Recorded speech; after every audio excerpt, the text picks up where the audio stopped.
We come to the movement and we start to realise we can do things we couldn't do before.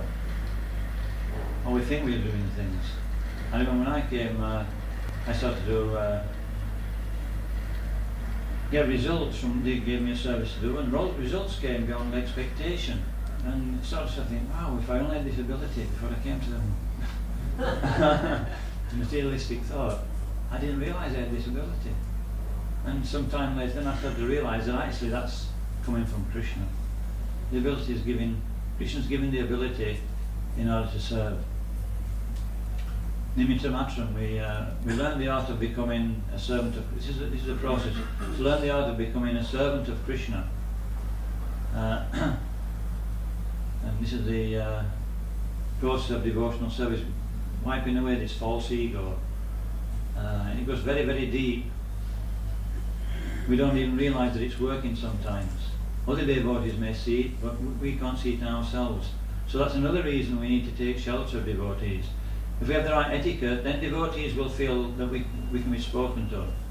That I can approach this person and I can give him guidance. But if we're not on that wavelength, then we might find we don't get so much guidance. And then that becomes difficult for us. So it's not that it's just okay to surrender to this because I'm the Supreme Person and he's my representative and that goes down. It's mercy actually. It's mercy, it's bringing us to a platform of sanity where we can function properly. And by following, then actually when we become relieved from this, false ego, we start to feel real satisfaction. Satisfaction is coming from actually being the servant. When we're put in a serving condition in the beginning of devotional service, we don't know how fortunate we are actually. We do realise at that time how fortunate I am, I can just serve. And we get so much mercy. And then later on we may be given some situation where we have to start taking some responsibility. Then the false ego starts to keep pushing again. And then it becomes more difficult to develop that service mentality.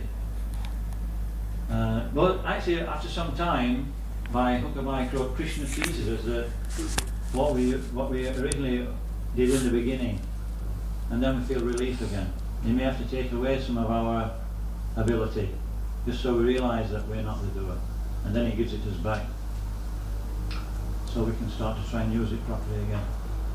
So this is the process of devotional service, but it all entails, like Mani Griva here, they were very pious living entities. They took birth as the son of who? Kuvera. He's the treasurer of the demigods. And so obviously they had all opulences. And automatically in that situation they became very, very arrogant. And so out of mercy, Narada Muni came and cursed them. And they took birth as trees, which seems like a very awful thing to do. But ultimately he gave them the benediction that they would be relieved from that curse by seeing Damodar Krishna. So really they were very much benefited by that.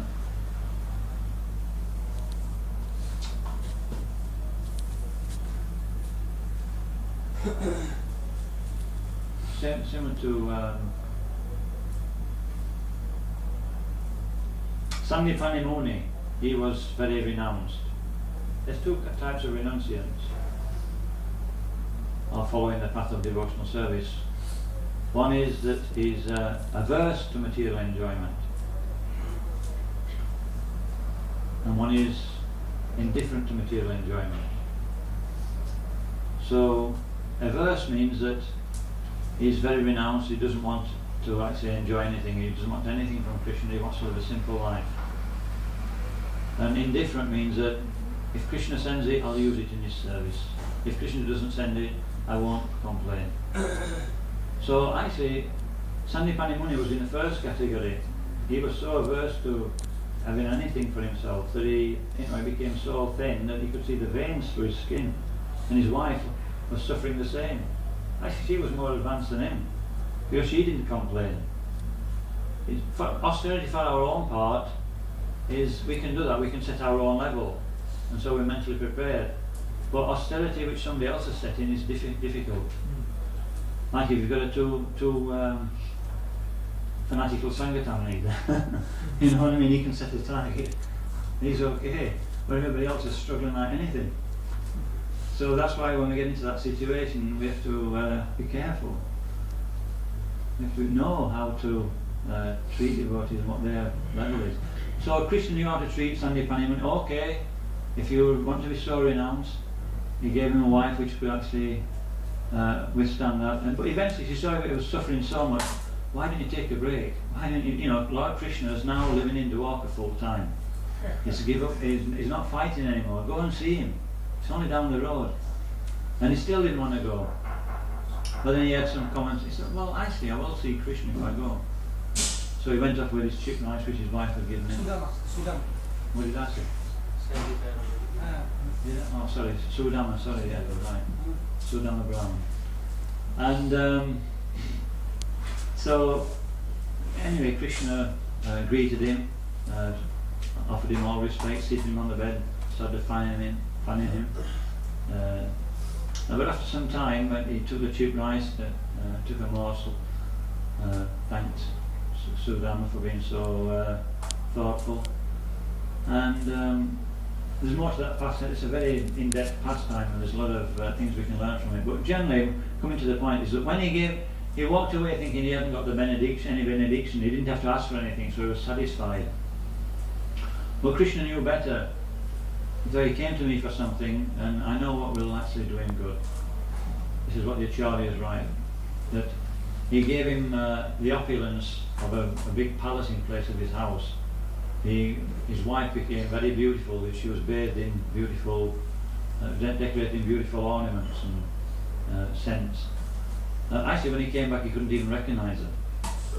And but then he realized, he thought, now I have to be really careful. This is the point I'm making. He says, Prahlad Maharaj, all these great devotees, they can receive opulences and they're not affected. But in my position, now I've got this, I have to be very, very careful that I don't misuse that. So this is the point I'm making. As we go forward in devotional service, it's more difficult to offer respect. And it's a very subtle thing, actually. A little bit adzam, a little bit adzam. Before we know we're actually out there somewhere and we're in the wrong mentality. And then there's danger that we may, because we may be associating with more advanced devotees, we may commit a big blunder. So we also have, so a devotee's main thing is, we should get the service done, but we should rely on Krishna. It's a very difficult thing to do. Once Prabhupada was told by one of the devotees that he spoke to one of the persons who saw the Queen, and they were telling her about this process of depending on Krishna, and she said that to give all that responsibility over to somebody else, it would be so nice. And Prabhupada said, yes, but we do it with intelligence. It's not that we give all the responsibility over. We take responsibility and we depend on Krishna. So it's a seesaw, with one extreme to the other in the beginning. We tend to be too renounced or too much trying to be in control. So devotional service is that constant battle where we're serving Krishna and constantly remembering that he's the doer. What did Arjuna receive? He received instructions from Krishna on the battlefield of Kurukshetra. Tasmat sarvashu kalishu mamanus anusmaya yogyacha maya pita manobhariya mami vaishasya asamshaya. Says you should always think of me in the form of Krishna, and at the same time carry out your prescribed duty of fighting with your mind and intelligence fixed on me, and your activities dedicated to me. You will attain me without a doubt.